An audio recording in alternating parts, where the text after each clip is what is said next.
అందరికీ ఇస్లామీ అభివాదం. అస్సలాము అలైకుం వరహ్మతుల్లాహి వబరకాతుహు. దీని అర్థం సృష్టికర్త విశ్వప్రభు అయిన అల్లాహ్ తరపు నుండి మీ అందరిపై శాంతి, శుభాలు, కరుణానుగ్రహాలు వర్షించుగాక. మన దేశం ప్రపంచ దేశాలలోనే విశిష్టమైన దేశం. సారే జహాన్ సే అచ్చా హిందుస్తా హమారా. ఎందుకంటే మన దేశం విభిన్న మతాలకు, విభిన్న సంస్కృతులకు, విభిన్న భాషలకు నిలయం. ఈ సత్యాన్ని ఎవరు కాదనలేరు. అలాగే భాషలు వేరైనా, మతాలు వేరైనా, సంస్కృతులు వేరైనా మనమందరము కలిసిమెలిసి జీవిస్తున్నాం. మన మధ్యన ప్రేమైక సంబంధాలు ఉన్నాయి, ఆత్మీయ సంబంధాలు ఉన్నాయి, సోదర సత్సంబంధాలు ఉన్నాయి.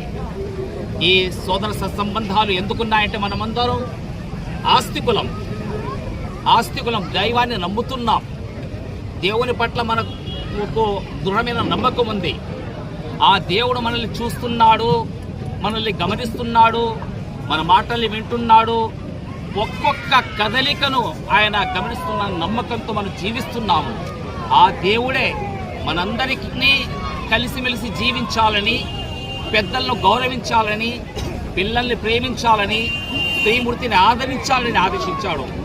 ఏ మతమైనా, ఏ మత గ్రంథమైనా చెప్పే సత్యం ఇదే.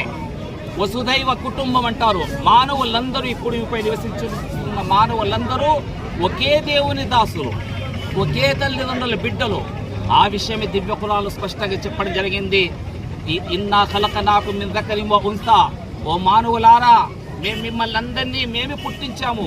మీ మధ్యన చెగలు వేరు కావచ్చు, జాతులు వేరు కావచ్చు, భాషలు వేరు కావచ్చు, కానీ మీరందరూ ఒకే దేవుని దాసులు, ఒకే తల్లిదండ్రుల బిడ్డలు. అయితే ఎవరైతే మీలో భయభక్తి కలిగి పరిశుద్ధమైన జీవితం గడుపుతారో ఇన్న అక్రమకుం ఇందల్లాహి అత్కాకుం, వారే గౌరవనీయులు, ప్రశంసనీయులు, వారే ఆదరణీయులు. కనుక మనమందరం మన విశ్వాసాలను ఆచరిస్తూ పరమతస్థుల విశ్వాసాలను కూడా గౌరవించాలి, వారి నమ్మకాలను కూడా గౌరవించాలి, పరస్పర అవగాహన చేసుకోవడానికి ప్రయత్నించాలి. జాతీయ సమైక్యత చాలా అవసరం. కలిసి ఉంటే కలదు సుఖం అన్నారు మన పెద్దలందరూ.